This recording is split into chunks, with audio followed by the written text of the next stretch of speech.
जनता को करोड़ों की सौगात पीएम चुनावी अभियान का आगाज करेंगे, जिसमें सबसे पहले नजफगढ़ के रोशनपुरा में वीर सावरकर कॉलेज की आधारशिला शामिल है।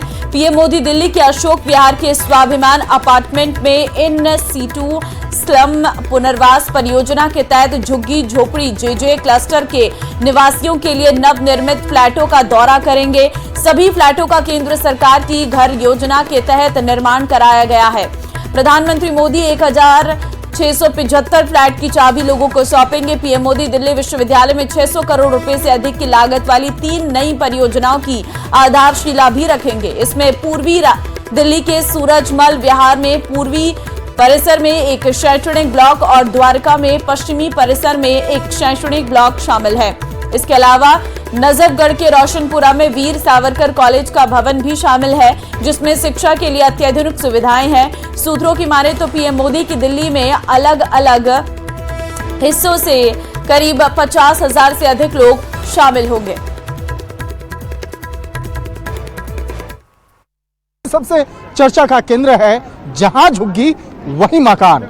इस परियोजना की अगर बात करें तो मैं इस वक्त में दिखाना चाहूंगा बहुत ही खूबसूरत तरीके से बना हुआ ये अपार्टमेंट, जो देखा जा सकता है गंगा ब्लॉक, यमुना ब्लॉक, अलग अलग ब्लॉक के नाम से बना हुआ है, जो डीडी के द्वारा तैयार हुआ। ये अशोक विहार फेज 2 का ये बना हुआ है और जहां झुग्गी वहां मकान वाला जो स्कीम है उसके तहत यहाँ पे लोग यहाँ पे पहुंच रहे हैं और काफ़ी लोग यहाँ पे पहुंचे हैं।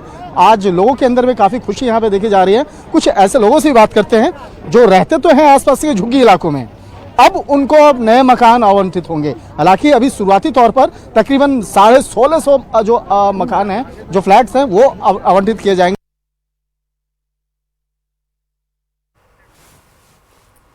दिल्ली में कॉलेज का नाम वीर सावरकर के नाम पर रखने पर सियासत शुरू हो गई है। कांग्रेस की छात्र इकाई एनएसयूआई ने कैंपस का नाम वीर सावरकर के नाम पर नहीं बल्कि पूर्व पीएम मनमोहन सिंह के नाम पर रखने की मांग की है। एनएसयूआई का दावा है कि सबको पता है कि किसका देश के प्रति कितना योगदान रहा। इस पर बीजेपी ने कांग्रेस को घेरते हुए कहा कि कांग्रेस पार्टी की असली पहचान सावरकर का अपमान है। मैं एक अभी लेटर भी लिखने जा रहा हूं प्रधानमंत्री जी को। बहुत अच्छी शुरुआत है कि 2025 की शुरुआत में कॉलेज का शिलान्यास होने जा रहा है, एक नया कैंपस बना रहे हैं, बहुत अच्छी बात है।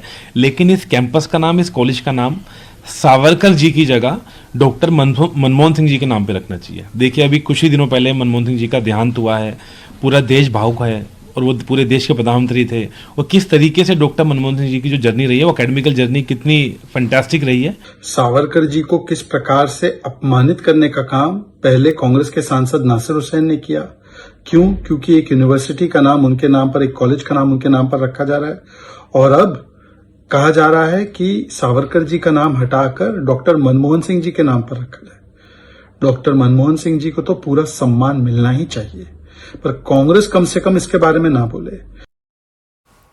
पटना में अभ्यर्थियों की मांगों के समर्थन में जन स्वराज पार्टी के नेता प्रशांत किशोर आमरण अनशन पर रात भर बैठे। उन्होंने बीपीएससी की 70वीं सीसीई प्रारंभिक परीक्षा को रद्द करने की मांग की, साथ ही नए सिरे से परीक्षा करवाए जाने की मांग को दोहराया।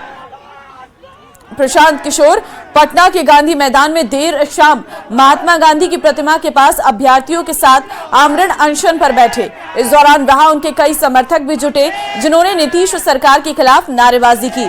आपको बता दें कि प्रशांत किशोर ने 30 दिसंबर 2024 को नीतीश सरकार को 48 घंटे का अल्टीमेटम दिया था, जिसमें उन्होंने साफ कहा था कि अगर 2 दिन में अभ्यर्थियों की मांग नहीं सुनी गई तो वो 2 जनवरी 2025 से आंदोलन शुरू करेंगे। उन्होंने चेतावनी दी कि जब तक बीपीएससी की सीसीई परीक्षा को रद्द कर फिर से ये परीक्षा नहीं ली जाती, तब तक वो भूख हड़ताल जारी रखेंगे।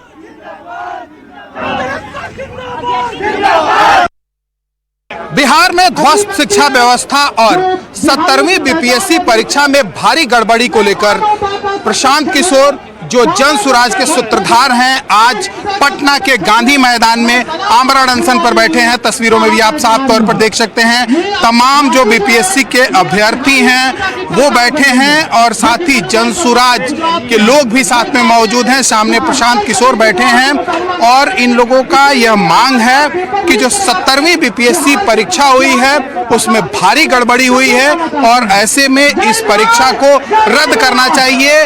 और आज 18वां दिन पटना के गर्दनी बाग में भी छात्रों का लगातार वहां पर अनशन जारी है और ये पटना के गांधी मैदान में गांधी मूर्ति के नीचे प्रशांत किशोर यहां पर आमरण अनशन पर बैठे। गांधी मैदान से प्रशांत किशोर को हटाने के लिए पुलिस फोर्स के साथ कई अधिकारी पहुंचे, जिन्होंने लगातार प्रशांत किशोर से गांधी मैदान खाली कर गर्दनी बाग में शिफ्ट होने की अपील की, लेकिन प्रशांत किशोर को गांधी मैदान में अनशन की अनुमति नहीं दी गई है। उन्हें वहां से हटाने के लिए पुलिस ने कई बार अनाउंसमेंट भी की है।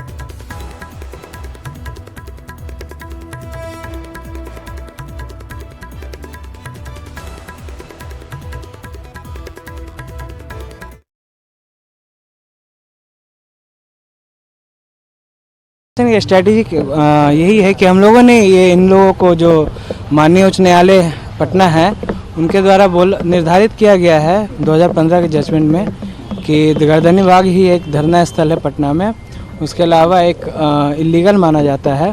तो इनके द्वारा जो भी किया जा रहा है यहाँ पर गांधी प्रतिमा के आसपास वो एक अवैध असेंबली है।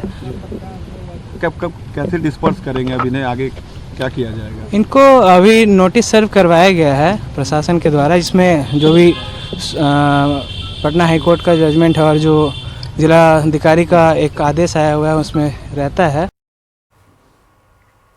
संभल में शाही ईदगाह मस्जिद की सर्वे की रिपोर्ट कोर्ट में पेश कर दी गई है। 40 से 45 पन्नों की रिपोर्ट सीलबंद लिफाफे में पेश की गई है। सूत्रों के मुताबिक इस सर्वे रिपोर्ट में कई ऐसी बातें हैं जो मुस्लिम पक्ष के लिए बड़ा झटका साबित हो सकती हैं। दूसरी ओर संभल में लगातार सनातन के सबूत मिल रहे हैं। संभल में 7वां कुआं मिला है और जिला प्रशासन की निगरानी में कुएं की खुदाई हो रही है। इस कुएं के पास एक पुराना मंदिर भी मिला है। दावा है कि यह मंदिर 150 साल से भी अधिक पुराना हो सकता है। चामुंडा देवी मंदिर बताया जा रहा है कि इस धर्म स्थान पर श्रद्धालुओं की भीड़ जुटनी शुरू हो चुकी है। ये रिपोर्ट देखिए।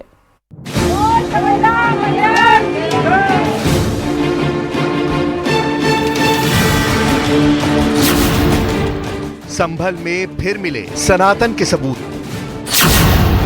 संभल में फिर मिला एक और प्राचीन कूप। संभल में अब हुए चामुंडा देवी के दर्शन। संभल में सनातन के कितने प्रतीक। ये तस्वीरें संभल के महमूद का सराय इलाके की हैं, जहां बड़ी संख्या में जुटी महिलाओं की मांग है कि उनके प्राचीन मंदिर के दरवाजे उनके लिए खोल दिए जाएं। महिलाओं का दावा है कि यहां करीब 150 साल पुराना चामुंडा देवी का मंदिर है, जहां वर्षों पहले उनके परिवार वाले नियमित पूजा पाठ करते थे। लेकिन अब मंदिर पर कब्जा होने की वजह से ना तो वो नियमित पूजा, मंदिर को कब्जा मुक्त कराया जाए ताकि वो और उनके परिवार के लोग फिर से नियमित पूजा पाठ शुरू कर सके। दरअसल महिलाओं की ये मांग अचानक ही नहीं हुई, उसके पीछे की वजह है ये कुआं, जिसकी खुदाई आज की गई। महमूद का सराय इलाके में जहां चामुंडा देवी का मंदिर है उससे सटा हुआ ही ये कुआं है। स्थानीय लोगों की माने तो इस प्राचीन कुएं पर वो पूजा पाठ करते थे, लेकिन अब इस पर कब्जा कर लिया गया है। इस मामले में जब लोगों ने प्रशासन से शिकायत की तो मामले की जांच में आरोप सही पाए गए। फिर क्या था, शुरू हो गया बुलडोजर एक्शन और अब कुएं की कब्जा मुक्ति के बाद लोग मंदिर को भी कब्जा मुक्त कराने की मांग कर रहे हैं। तो ये जगह उन्होंने बंद कर दी, तो इसीलिए हमें ये पूरा रास्ता चाहिए। कैसे आप लोग यहाँ तक पहुँचते तो पूजा करने? ताला लगा रहे हैं। ये हमारा चामुंडा मंदिर प्राचीन मंदिर है, 150 साल पुराना है। ये माता झाड़ियों में से पैदा हुई थी, खुद ही कुदरती निकली है ये, और जब से निकली है, जब से छोटा सा मंदिर बना दिया है और पूजा शुरू हो गई है और अब तक पूजा होती है। हमारे सास ससुर जब से है ना, जब से पूजा होती है यहाँ पे।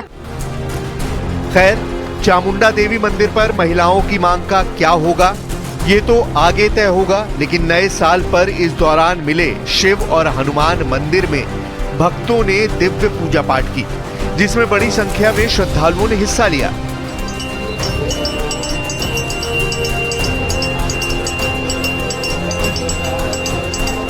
नए साल पर मंदिर में सिर्फ पूजा ही नहीं की गई, बल्कि हनुमान जी की रथ यात्रा और शोभा यात्रा भी निकाली गई।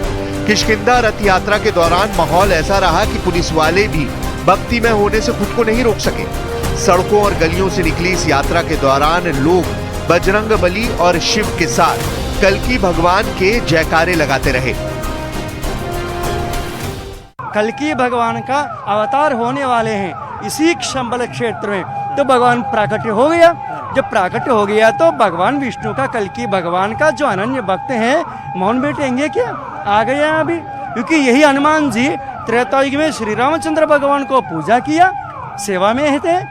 जब कृष्ण भगवान भी बुला दिया, अभी कल्कि भगवान ही साक्षात हनुमान जी को बुला दिया। देखिए इसी जगह में कुछ दिनों की, कुछ वर्षों के पहले क्या क्या वो आपको पता है। साक्षात जब हनुमान जी पदार्पण हो जाते हैं, उसका चेहरा ही बदल जाता है। संभल में किष्किंधा रथ यात्रा निकली तो बलिया में संवैधानिक अधिकार रथ यात्रा निकली, और इस दौरान बलिया पहुंचे यूपी के मंत्री संजय निषाद ने संभल पर एक स्पष्ट संदेश भी दिया।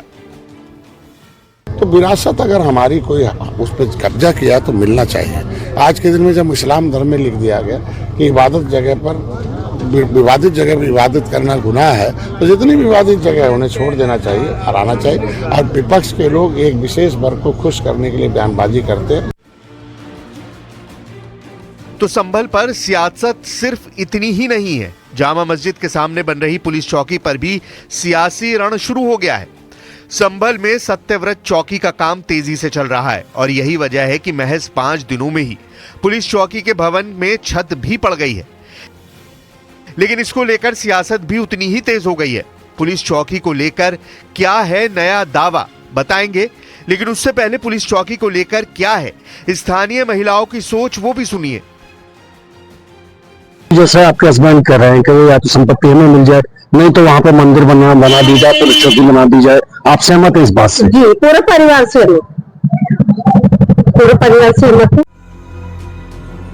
तो एक तरफ पुलिस चौकी के निर्माण से लोगों में खुशी है, तो वहीं AIMIM के प्रमुख असदुद्दीन ओवैसी ने दावा किया है कि पुलिस चौकी की जमीन वक्फ बोर्ड की है और प्रशासन उस पर कब्जा कर रहा है। हमने जब इस बारे में जिले के DM से बात की तो उन्होंने उस जमीन पर दावे का पूरा सच बताया। संभल की मस्जिद के सामने, संभल की मस्जिद आसार कदीमा का प्रोटेक्टेड मॉन्यूमेंट है। प्रोटेक्टेड मॉन्यूमेंट का कानून यह है कि उसके 100 मीटर के अतराफ में कोई तामीरी नहीं हो सकता। यह पार्लियामेंट का कानून है। मगर यह कौन सी संभल की पुलिस है जो आसार कदीमा के प्रोटेक्टेड मस्जिद के 100 मीटर नहीं बल्कि उसके 5 फीट के फासले पर आउटपोस्ट बना रहे हैं, और वो आउटपोस्ट वक्फ की जमीन में बना रहे हैं। मुरादाबाद के 39A में वो वक्फ का दर्ज है, सुन्नी वक्फ बोर्ड में दर्ज है, वहां पर संभल की पुलिस बना। सत्यव्रत पुलिस चौकी के निर्माण के क्रम में कुछ दस्तावेज कल हमें मिले, हमने उनका परीक्षण किया। वो दस्तावेज रजिस्टर्ड भी नहीं है, और उन दस्तावेजों की जब जांच की गई तो इसमें किसी प्रकार का कोई रकबा, कोई चौहद्दी, उसका वर्णन नहीं है।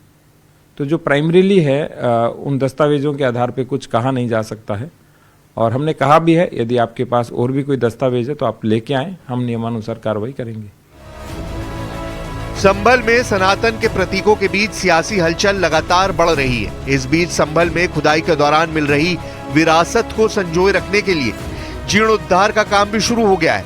अब संभल के यम तीरथ का जीर्णोद्धार करवाया जाएगा। यम तीरथ के लिए प्रदेश सरकार की बंधन योजना के तहत 1 करोड़ 18 लाख रुपए प्रस्तावित किए गए हैं। इसमें प्रमुख यम तीरथ का जीर्णोद्धार होना है।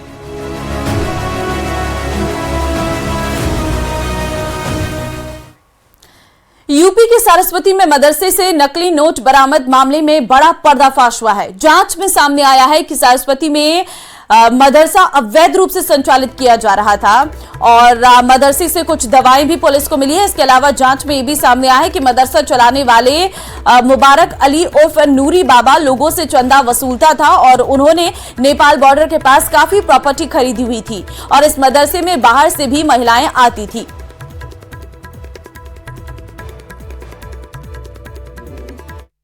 थाना गिरन क्षेत्र में जो कल एफआईआर पंजीकृत की गई थी जिसमें नकली नोट संचालित करने वाले गिरोह का पर्दाफाश हुआ था, उस क्रम में आज पुनः मेरे द्वारा उस मदरसे में जा करके जहाँ पे प्रिंटिंग मशीन वगैरह मिली थी, प्रिंटर मिला था कलरफुल, उस मदरसे में जा करके पुनः छानबीन की गई है और उसके बारे में और जानकारी जुटाई जा रही है।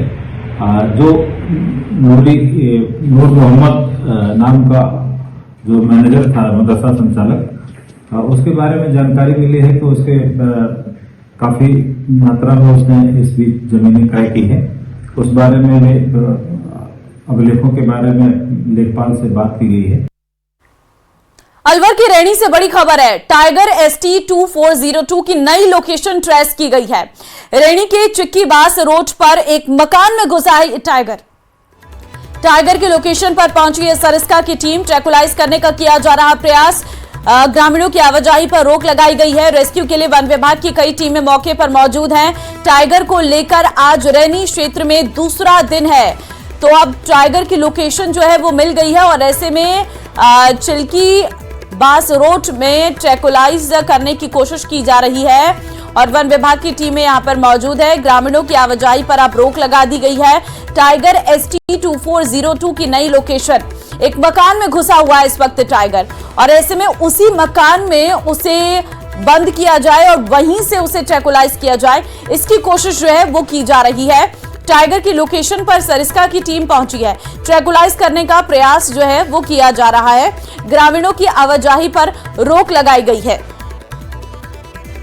तो ये बड़ी जानकारी इस वक्त आपको हम दे रहे हैं, जहां पर टाइगर की लोकेशन पर पहुंची है सरिस्का की टीम। ट्रैकुलाइज करने का प्रयास जो है वो किया जा रहा है। ग्रामीणों की आवाजाही पर रोक लगाई गई है।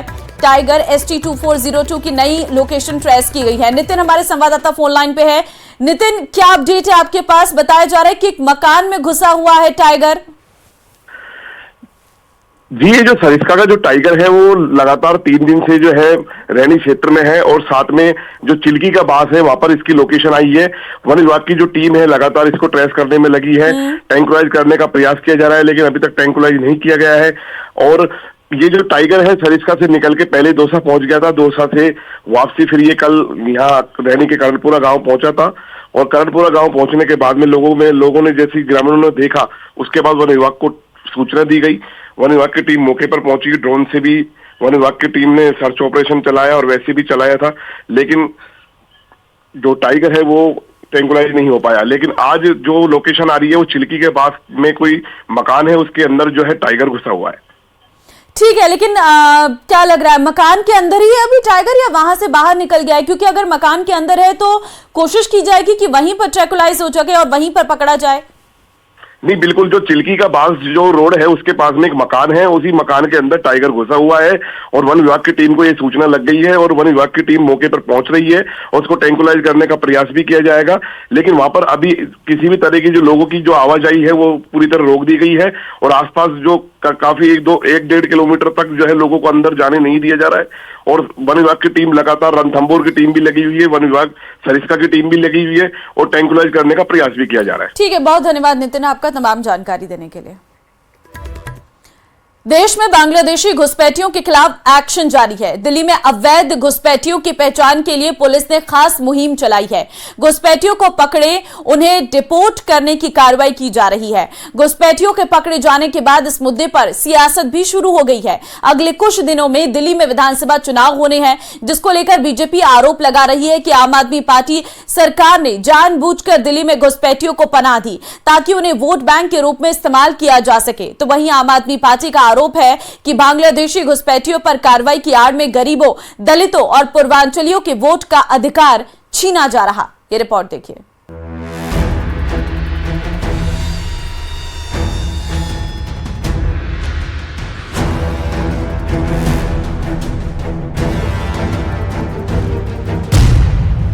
घुसपैठियों के खिलाफ full and final action. Delhi में जगह जगह सर्च ऑपरेशन।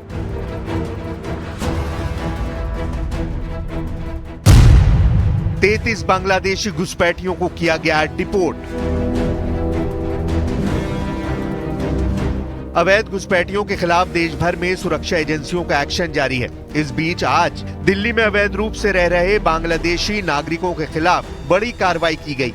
आज दिल्ली पुलिस ने एक और बांग्लादेशी घुसपैठियों को वसंत कुंज थाना इलाके से गिरफ्तार किया। पकड़े गए बांग्लादेशी नागरिक की पहचान मोहम्मद बबलू के रूप में हुई, जो ढाका के दीमरा गांव का रहने वाला है। पुलिस ने FRRO यानी फॉरेन रीजनल रजिस्ट्रेशन ऑफिस की मदद से इस बांग्लादेशी घुसपैठिए को डिपोर्ट करने की प्रक्रिया शुरू कर दी है। दिल्ली में अवैध घुसपैठियों की पहचान के लिए दिल्ली पुलिस ने खास मुहिम चलाई है। इसके लिए बांग्लादेश सेल को एक्टिव किया गया है। बांग्लादेशी सेल में पुलिस के वो जवान होते हैं जो बांग्लादेशी घुसपैठियों की भाषा को अच्छी तरह समझते हैं और उनकी भाषा, रहन सहन के आधार पर उन्हें पकड़ सकते हैं। पिछले हफ्ते दिल्ली की साउथ वेस्ट डिस्ट्रिक्ट पुलिस ने 14 बांग्लादेशियों को पकड़कर FRRO के जरिए वापस बांग्लादेश डिपोर्ट किया था। इसी रविवार को 7 बांग्लादेशी घुसपैठियों को डिपोर्ट किया गया और 2 दिनों पहले ही साउथ वेस्ट डिस्ट्रिक्ट पुलिस ने 11 और बांग्लादेशी घुसपैठियों को पकड़कर बांग्लादेश डिपोर्ट किया था। आज एक और घुसपैठिया पकड़ा गया है और इस तरह अब तक 33 घुसपैठियों को डिपोर्ट किया जा चुका है। इसके अलावा संदिग्ध बांग्लादेशियों को अलग अलग हिस्सों में वेरीफाई किया गया है, जिनके दस्तावेजों को क्रॉस वेरीफाई किया जा रहा है। एक बार FRRO यूनिट यानी फॉरेन रीजनल रजिस्ट्रेशन ऑफिस ये कंफर्म कर लेता है कि संदिग्ध शख्स बांग्लादेशी नागरिक है, तो पकड़े गए लोगों को IB के अधीन डिटेंशन सेंटर में रखा जाता है। साउथ डिस्ट्रिक्ट के AATS ने एक और इलीगल इमिग्रेंट, बांग्लादेशी इमिग्रेंट को लाने वाला रैकेट बस्ट किया है। इससे पहले 2 रैकेट बस्ट किए गए थे। इस रैकेट में हमने अब तक 2 बांग्लादेशी और 2 इंडियन लोगों को गिरफ्तार किया है। 2 बांग्लादेशी जो हैं वो हस्बैंड वाइफ हैं, जिनका नाम बिलाल हुसैन और तान्या खान है। ये दोनों नेत्रकोना डिस्ट्रिक्ट बांग्लादेश के रहने वाले हैं, जो 2022 में इंडिया आए थे। अगर कोई बांग्लादेशी यहाँ आ भी गया है, उसको रिपेट्रिएट करने की व्यवस्था है। अगर किसी को रिफ्यूज भारत में लेना है, उसकी व्यवस्था है। लेकिन ये अवैध तरीका है कि कोई बांग्लादेश से सीमा पार करके यहाँ पे आएगा, कोई रोहिंग्या सीमा पार करके अवैध रूप से आएगा और दिल्ली सरकार बकायदा उसको 10 साल तक, 15 साल तक अपने आवास मुहैया कराएगी। उसके बाद उसका वोटर ID कार्ड बनवाएगी और फिर वो आदमी खड़े होकर के भारत की सरकार के प्रधानमंत्री को ये कह के कोसेगा, ये कह के आरोपित बनाएगा कि वो उसके लोगों में से नहीं है। तो क्या ये बांग्लादेश से लाके यहाँ प्रधानमंत्री बिठाना चाहते हैं?